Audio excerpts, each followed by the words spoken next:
اعوذ باللہ من الشیطان الرجیم بسم اللہ الرحمن الرحیم اللہم صلی علی محمد و آل محمد و عجل فرجہم۔ جب کبھی قحط سالی ہوتی یا بارش نہ ہوتی تو نماز استسقاء پڑھ کے دعا مانگتے تھے، بار الہ ابر بارہ سے ہمیں سیراب فرما دے اور ان ابروں کے ذریعے ہم پر دامن رحمت پھیلا دے جو موسلا دھار بارشوں کے ساتھ زمین کے سبزہ خوش رنگ کی رویدگی کا سر و سامان لے ہوئے اطراف عالم میں رواں ہوتے ہیں، اور پھلوں کے پختہ ہونے سے اپنے بندوں پر احسان فرما دے اور شگوفوں کے کھلنے سے اپنے شہروں کو زندگی نو بخش دے، اور اپنے معزز اور باوقار فرشتوں اور سفیروں کو ایسی نفع رساں بارش پر آمادہ کر جس کی فراوانی دائم اور روانی ہمگیر ہو، اور بڑی بوندوں والی تیزی سے آنے والی اور جل برسنے والی ہو، جس سے تو مردہ چیزوں میں زندگی دوڑا دے، گزری ہوئی بہاریں پلٹا دے، اور جو چیزیں آنے والی ہیں انہیں نمودار کر دے، اور سامان معیشت میں وسعت پیدا کر دے۔ ایسا ابر چھائے جو تہ بتہ خوش آئند و خوشگوار زمین پر محیط اور گھن گرج والا ہو، اور اس کی بارش لگاتار نہ برسے کہ مکانوں اور کھیتوں کو نقصان پہنچے، اور نہ اس کی بجلی دھوکہ دینے والی ہو کہ چمکے گرجے اور برسے نہیں۔ بار الہ ہمیں اس بارش سے سیراب کر دے جو خشک سالی کو دور کرنے والی، زمین سے سبزہ اگانے والی، دشت و صحرا کو سرسبز کرنے والی، بڑے پھیلاؤ اور بڑھاؤ اور انتہا گہراؤ والی ہو، جس سے تم مرجھائی ہوئی گھاس کی رونق پلٹا دے، سوکھے سڑے سبزے میں جان پیدا کر دے۔ خدایا ہمیں ایسی بارش سے سیراب کر دے جس سے تو ٹیلوں پر سے پانی کے دھارے بہا دے،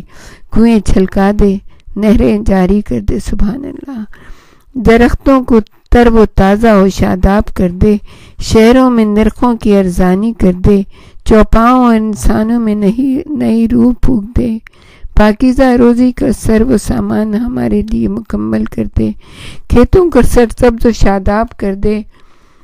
اور چوپاؤں کو دودھ سے بھر دے، اور اس کے ذریعے ہماری قوت و طاقت میں مزید قوت کا اضافہ کر دے۔ بار الہ اس ابر کی سایہ افگینی کو ہمارے لیے جھلسا دینے والے لو کا جھونکا، اور اس کی خنکی کو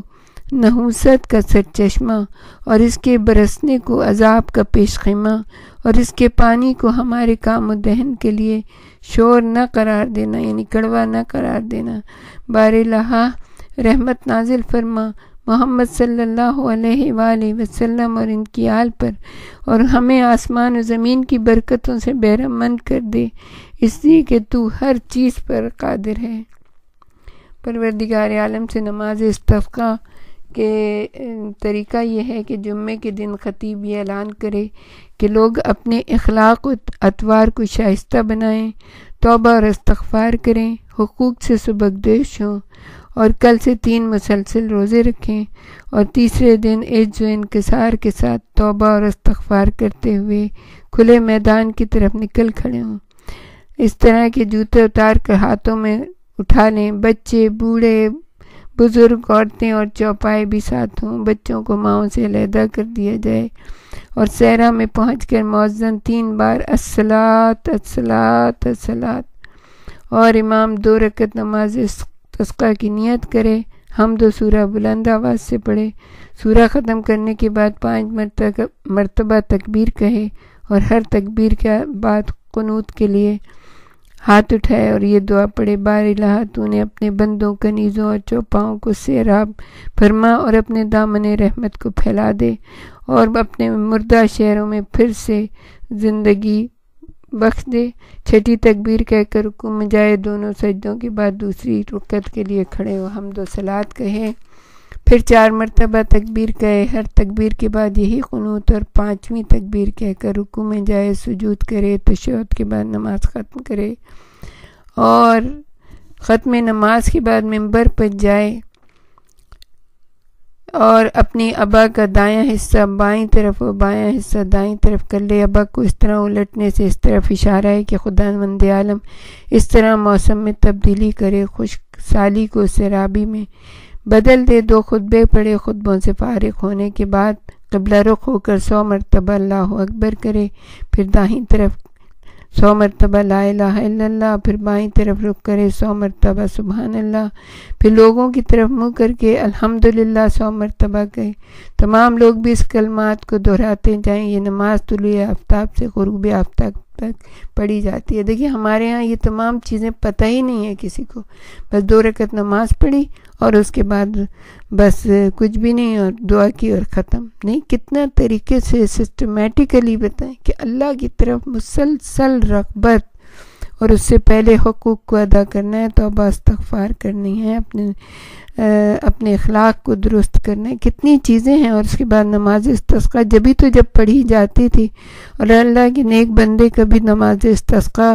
پڑھتے تھے تو پھر اس کے بعد بارش آنے میں دیر نہیں ہوتی تھی، پورے ملک جو ہے جل تھل ہو جایا کرتے تھے. تو سب سے پہلے اپنے اخلاق کو درست کریں، پروردگار عالم کی رحمت طلب کریں تو انشاءاللہ رحمت ہوگی. وآخر دعوانا ان الحمدللہ رب العالمین والصلاة والسلام علی اشرف الانبیاء والمرسلین.